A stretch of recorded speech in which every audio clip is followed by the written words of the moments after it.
Hello students, तो welcome to next lecture of 2025 PYQ series. ये हमारा फोर्थ लेक्चर है। इस लेक्चर में हम लोग लॉज ऑफ मोशन इस टॉपिक पे आए, सारे PYQs डिस्कस करेंगे। तो टोटल 15 PYQs आए थे सारे सेशन मिलाकर। तो एक एक क्वेश्चन हम लोग डिस्कस करना शुरू करते हैं। So without wasting our time will start with our first question. First question it states that force is 5 I cap minus 10 j cap and vector r is 4 I cap minus 3 j cap, then the torque acting on the object is, है ना। हमको torque निकालना है बेटा। Torque का जो formula होता है वो होता है r क्रॉस f, है ना। क्रॉस प्रोडक्ट है और उसमें भी r पहले है और f बाद में है ना। तो यहाँ पे अब अपने को देखना पड़ेगा कि क्रॉस प्रोडक्ट के लिए हमको डिटर्मिनेंट बनाना है। तो आई कैप, जे कैप, के कैप। पहले आर के कोएफिशिएंट्स, आर के कोएफिशिएंट क्या है 4 - 3 0। एफ के कोएफिशिएंट 5 - 10 0। ठीक है। आई कैप तो ये क्रॉस में 0 - 0 आ जाएगा, माइनस जे कैप, है ना। माइनस जे कैप में 0 - 0 आ जाएगा प्लस के कैप। के कैप में ये लाइन छोड़ दो, ये रो छोड़ दो, ये कॉलम छोड़ दो। तो 4 × -10 -40, माइनस माइनस प्लस 15, है ना। तो देयरफॉर टॉर्क का जो वैल्यू आ गया, अब ये तो 0 है यानी ये हट गया, ये हट गया, तो आंसर बचा -25 के क्या, है ना। तो correct answer here is option D for question number 1, है ना। Simple question. Question number 2, there is a head on elastic collision. हाँ, यहाँ पे देखो इलास्टिक कोलिजन बोला है। Between the two particles moving in the same direction, हाँ same direction भी बोला है, विथ स्पीड्स 5 और 3, है ना। मतलब u1 की वैल्यू कितनी है, जो बड़ी स्पीड होती है उसको u1 लेना है हमेशा, और जो छोटी स्पीड होती है उसको u2 लेना है। ठीक है, ठीक है। हेड ऑन इलास्टिक कोलिशन है, मतलब कोएफिशिएंट ऑफ रेस्टिट्यूशन जो है वो 1 है ना। After the coalition the velocity of first particle becomes, है ना, यानी v1 की वैल्यू जो होगी ये होगी 4 मीटर/सेकेंड, है ना। हमको क्या निकालना है, फर्स्ट पार्टिकल बिकम्स ये इन द सेम डायरेक्शन v2 निकालना है। ठीक है। तो बेटा E का फॉर्मूला है v2 - v1 upon u1 - u2। ठीक है। अब देखो सब्स्टिट्यूट करेंगे यहाँ पे, 1 = v2 कितना है निकालना है, माइनस v1 कितना है 4, u1 कितना है 5 - 3, 5 - 3 कितना हुआ 2, 2 × 1 हो गया 2, दैट इज v2 - 4। ये इधर चला गया तो v2 = 6 मीटर/सेकेंड। ठीक है, 6 मीटर/सेकेंड इन दी सेम डायरेक्शन। तो करेक्ट आंसर यहाँ पे आ गया option A for question number 2। Question number 3, force is applied to a body of mass 3 kg at rest on the frictionless horizontal surface as shown in the figure against ft graph, है ना। Body at rest बोला है, ft graph बोला है, speed after 1 second is, है ना।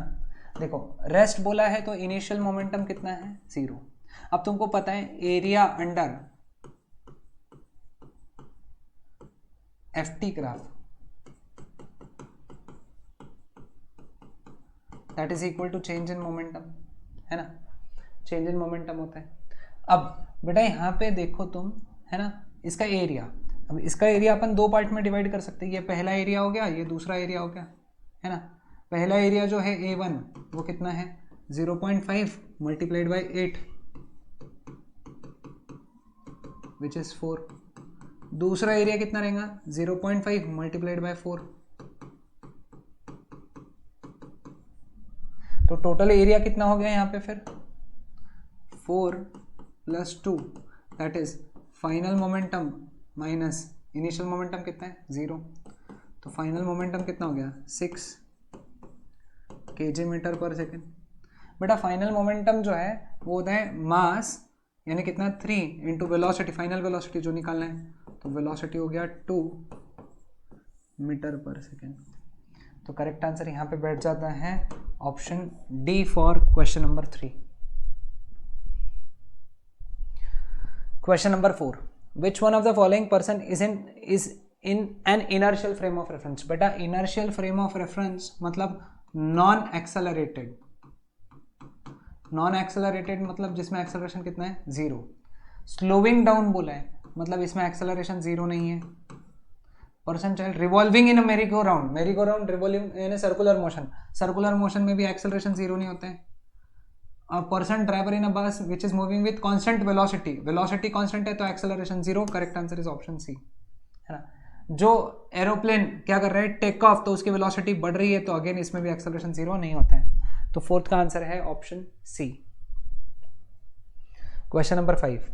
अ force acting on a body of mass 5 kg is this much if body is initially at rest मतलब u का वैल्यू जीरो है, वेक्टर u.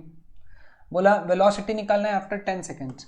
बेटा वेलोसिटी मैग्नीट्यूड है और ये वेक्टर में दिया है तो पहले वेक्टर फॉर्म में लिखो. Vector v is equal to vector u plus vector a into T. T vector नहीं लिखना है क्योंकि टाइम कभी वेक्टर नहीं होता है. ओके बेटा ये तो जीरो है. एक्सेलरेशन जो होता है वो होता है फोर्स अपॉन मास. फोर्स कितना है, 4i cap minus 2j cap plus 3k cap upon 5 into 10. 5 1 ज़ा 5 2 ज़ा 2 से मल्टीप्लाई कर दो तो फाइनल वेलोसिटी जो हो गया वो गया 8i cap minus 4j cap plus 6k cap. हमको मैग्नीट्यूड चाहिए तो it is square root of 8 square plus minus 4 का स्क्वायर प्लस 6 स्क्वायर. 8 स्क्वायर हो गया 64, 16 प्लस 36, है ना. तो यहाँ पे जो v आ गया है ना, v कितना आ गया 116, है ना. अब 116 को हम लोग कैसे लिख सकते हैं, 116 को कैसे लिख सकते हैं हम लोग. 10 सेकेंड्स करेक्ट. 8 4 6 64 16 36 100 116, है ना. 116 को हम लोगों को अलग वे में लिखना है. अब यहाँ पे 29 4 सा होता है 116, है ना. ये यार 29 का टेबल कैसे याद रखे टाइम पे, है ना. बट ठीक है ट्राई करो, है ना. तो ये हो गया 2 रूट 29. ठीक है. ये बेचारे ये सेशन के बच्चों को तो 29 का टेबल वाला कंसेप्ट आ गया. तो करेक्ट आंसर हो गया option B. Question number 6. A child stands on a weighing machine inside a lift. When the lift is going down with acceleration g/3, the machine shows a reading of 20 Newton. When the lift goes upward with acceleration g/3, the reading would be देखो lift going down है ना. Lift अगर नीचे जा रही है, ठीक है, तो जो वेट होता है वो होता है m ब्रैकेट में g माइनस ए. वेट कितना है बोलते हैं 20, m ब्रैकेट में g माइनस ए कितना है g/3. तो m ब्रैकेट में 2g/3, है ना. तो 3 इधर 2 इधर 2 1 ज़ा 2 10 ज़ा 3 इधर आ गया तो mg का वैल्यू हो गया 30 न्यूटन. अब लिफ्ट अपवर्ड जा रही है ना. सेम एक्सेलरेशन g/3 से ऊपर जा रही है तो नया वेट कितना हो गया m ब्रैकेट में g प्लस ए, है ना. m ब्रैकेट में g प्लस ए की वैल्यू कितनी है g/3. तो ये हो गया 4mg/3. तो 4/3 बेटा mg कितना है यहाँ पे 30, 3 10 ज़ा तो नया वेट जो हो गया ये हो गया 40 न्यूटन. तो करेक्ट आंसर यहाँ पे आ जाता है option A for question number 6. Question number 7. A conveyor belt is moving with constant velocity v. A sand is dropped on the belt at the rate of, है ना. ये देखो इसका मतलब जो है ना ये है dm/dt. इसका यूनिट देख लो kg पर सेकेंड, मतलब वो dm/dt है. फोर्स पूछा है तुमको बेटा. फोर्स जो होता है ना वो होता है v dm/dt, है ना. तो dm/dt की जो वैल्यू वो है कैपिटल M और वेलोसिटी कैपिटल V. तो फोर्स लग रहा है m इंटू वी. तो करेक्ट आंसर हो गया mv न्यूटन. यूनिट है न्यूटन, इतना फोर्स है न्यूटन. ओके तो ये था answer for question number 7. Question number 8. Force दिया है आर दिया है, टॉर्क निकालना है भाई. मतलब कैलकुलेशन वाला क्वेश्चन आ गया ये. टॉर्क का फॉर्मूला क्या होता है r क्रॉस f होता है ना. तो i cap j cap k cap. r cap के कोएफिशिएंट्स क्या है 7 3 और 1. जे कैप के -315, आई कैप ये कितना हो गया 15 -1 माइनस जे कैप, ये छोड़ दो ये छोड़ दो, 7 5 सा 35 माइनस माइनस प्लस 3, के कैप 7 + 9, तो करेक्ट आंसर आ गया 14 आई कैप -38 जे कैप +16 के कैप, है ना। तो करेक्ट आंसर आ गया option A for question number 8, ठीक है। A constant force acts on two different masses independently and produce acceleration a1 and a2. When the same force acts on their combined mass, acceleration produced is, है ना। अब एक constant force लग रहा है ना, तो सपोज m1 मास है, m1 मास पे जो एक्सेलरेशन है a1, उसका फॉर्मूला क्या रहेगा, फोर्स अपॉन मास। तो यहाँ से मास का फॉर्मूला क्या हो गया, फोर्स अपॉन एक्सेलरेशन। दूसरा एक्सेलरेशन जो रहेगा, फोर्स सेम ही लग रहा है, बोले कांस्टेंट फोर्स है, लेकिन जो मास है वो क्या है m2, तो m2 का वैल्यू कितना हो गया यहाँ से, फोर्स अपॉन a2। अब एक्सेलरेशन कब निकालना है, जब फोर्स सेम फोर्स लग रहा है कंबाइंड मास पे, मतलब m1 + m2 पे, तो टोटल मास हो गया m1 + m2, फोर्स उतना ही लग रहा है बोले पहले वाला, तो फोर्स F अपॉन m1 की वैल्यू क्या है, F अपॉन m1 और F2 का F upon a2, F common bracket में 1/a1 + 1/a2, ठीक है, F कैंसिल, तो सॉल्व करने पे आंसर आएगा a1 a2 upon a1 + a2, तो करेक्ट आंसर आ जाएगा ऑप्शन सी, ठीक है।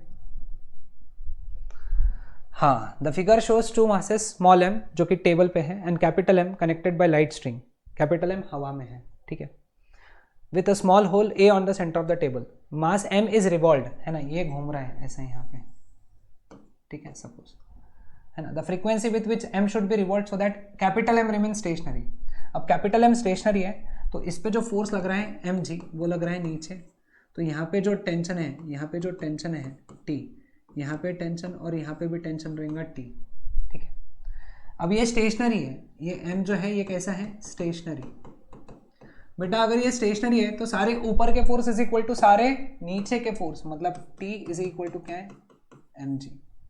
अब स्मॉल m के लिए सेंटर की तरफ कौन लग रहा है, T, तो T is equal to ml omega square.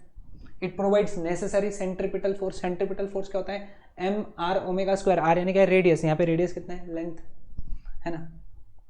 तो ओमेगा स्क्वायर का फॉर्मूला क्या हो गया, T अपॉन ml मतलब mg अपॉन ml।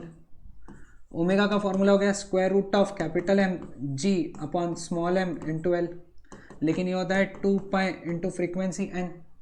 हमको तो फ्रीक्वेंसी निकालना है, तो 2 पाई से डिवाइड कर देंगे, तो आंसर आ जाएगा 1/2 पाई स्क्वायर रूट में capital M g upon small m into L, है ना। तो करेक्ट आंसर आ गया ऑप्शन बी यहाँ पे for question number 10। Question number 11, the weight of a man in stationary lift is W1, है ना। स्टेशनरी लिफ्ट में उसका वेट है W1 मतलब mg की value W1। When lift is moving downwards with uniform acceleration a, it is W2, है ना। Uniform acceleration a से वो डाउनवर्ड जा रहा है, तो उसका वेट कितना हो गया, m ब्रैकेट में g माइनस a जो कि दिया है W2, है ना।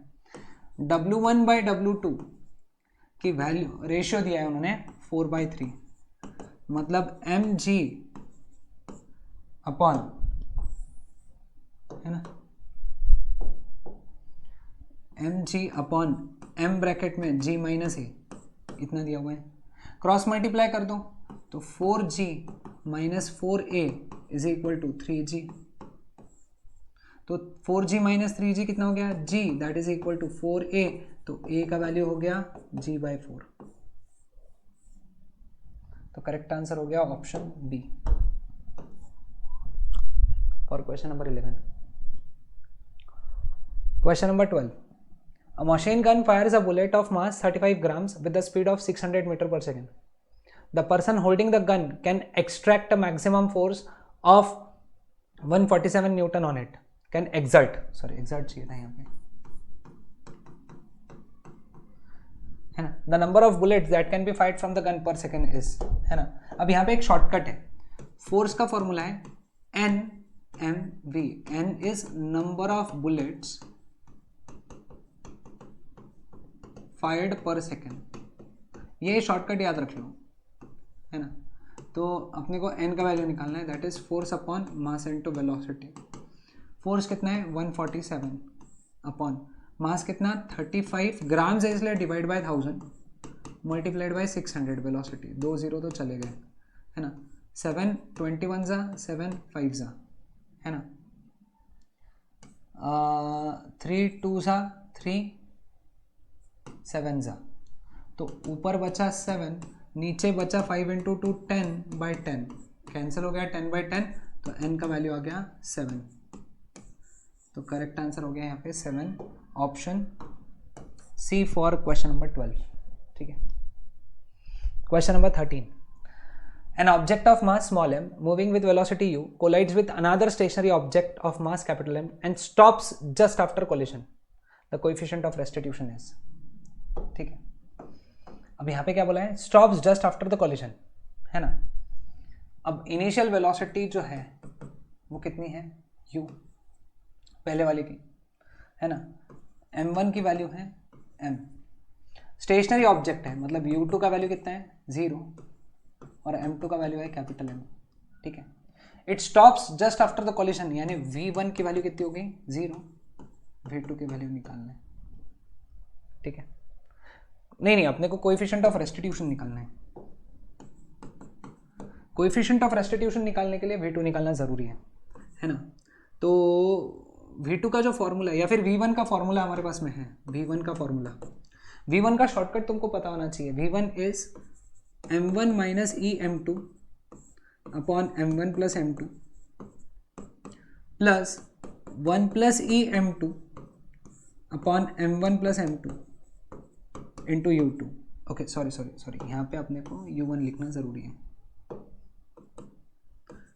m1 minus e m2 upon m1 plus m2 into u1, ऐसा, ठीक है। Clear with this?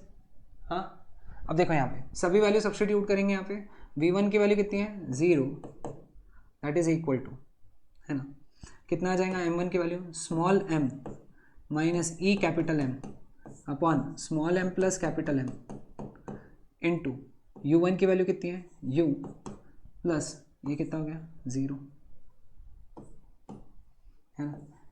तो ये इधर चला गया तो ये भी 0 हो गया, तो small m minus e capital M, है ना, इंटू u इक्वल टू 0, तो small m minus e capital M की वैल्यू कितनी हो गई 0, तो small m is equal to e capital M, तो e की वैल्यू हो गई small m upon capital M। तो करेक्ट आंसर यहाँ पे आ जाता है option C for question number 13।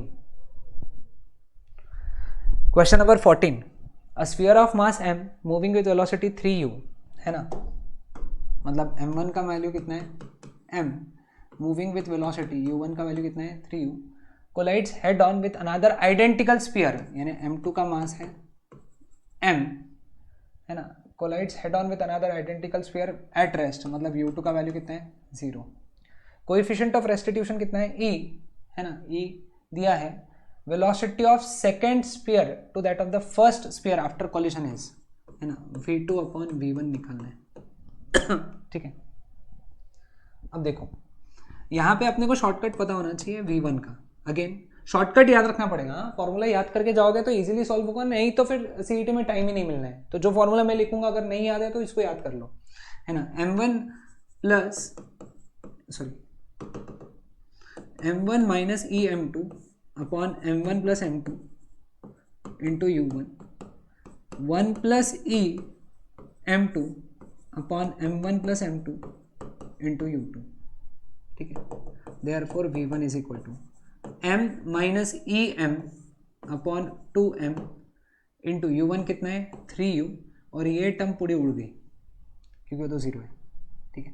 m common निकल गया और कट हो गया, तो 1 माइनस ई अपॉन 2 इंटू 3u। ठीक है, V2 का फॉर्मूला, V2 का फॉर्मूला जो होता है वो होता है 1 plus e into m1 upon m1 plus m2 into u1 plus m2 minus e m1 upon m1 plus m2 into u2। Again u2 zero होने की वजह से ये हट गया है ना, तो V2 का वैल्यू बन गया 1 plus e into m upon 2m है ना, m1 की जगह m 2m इंटू 3u है ना, तो V2 का वैल्यू हो गया 3/2 ब्रैकेट में 1 प्लस ई इंटू यू, और इसको भी लिख सकते हैं 3/2 ब्रैकेट में 1 माइनस ई इंटू यू है ना।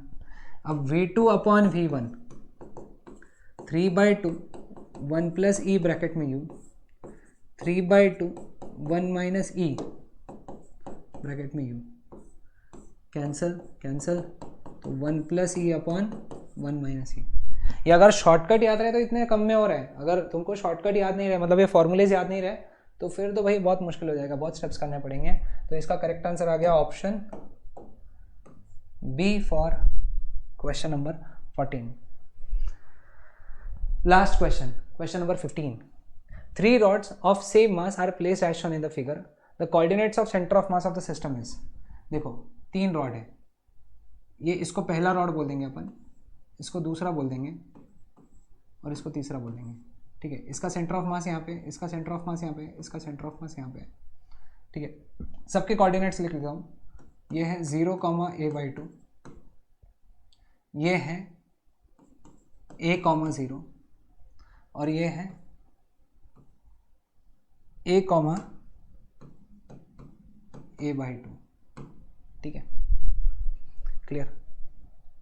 अब हमको सेंटर ऑफ मास के कोऑर्डिनेट लिखना है। XCM is equal to m1x1 plus m2x2 plus m3x3 upon m1 plus m2 plus m3। ठीक है, अब तीनों रॉड्स आइडेंटिकल है, सेम मास है, तो m अपॉन 3m आ जाएगा ये है ना। तो m इंटू पहले वाले का कोऑर्डिनेट कितना है 0, x कोऑर्डिनेट 0 है, m इंटू दूसरे वाले का क्या है a, m इंटू तीसरे वाले का क्या है a अपॉन 3m। तो ma प्लस ma 2ma है ना, तो XCM कितना हो गया 2ma upon 3m which is 2a/3। ठीक है, वो एक ही ऑप्शन में, उसको डी को टिक करके आगे बढ़ जाना है ना। आगे का सॉल्व करने की जरूरत नहीं है, जो सीईटी में था उसने होशियारी से ही कर लेना चाहिए है ना, क्योंकि अपन सीईटी नहीं लिख रहे तो मैं सॉल्व करके बताऊंगा। अगर ऐसे 2 ऑप्शन आ गए तो फिर m1y1 m2y2 m3y3 upon m1 plus m2 plus m3। ठीक है, m into a/2 m into 0 plus m into a/2 upon 3m। ठीक है, ma/2 plus ma/2 is ma upon 3m which is a/3। तो correct answer आ गया option D. तो ये थे हमारे total 15 questions on the topic loss of motion. Next lecture में हम लोग इसके आगे के क्वेश्चन डिस्कस करते हैं। तो चलो मिलते हैं नेक्स्ट लेक्चर में। Till then bye everyone.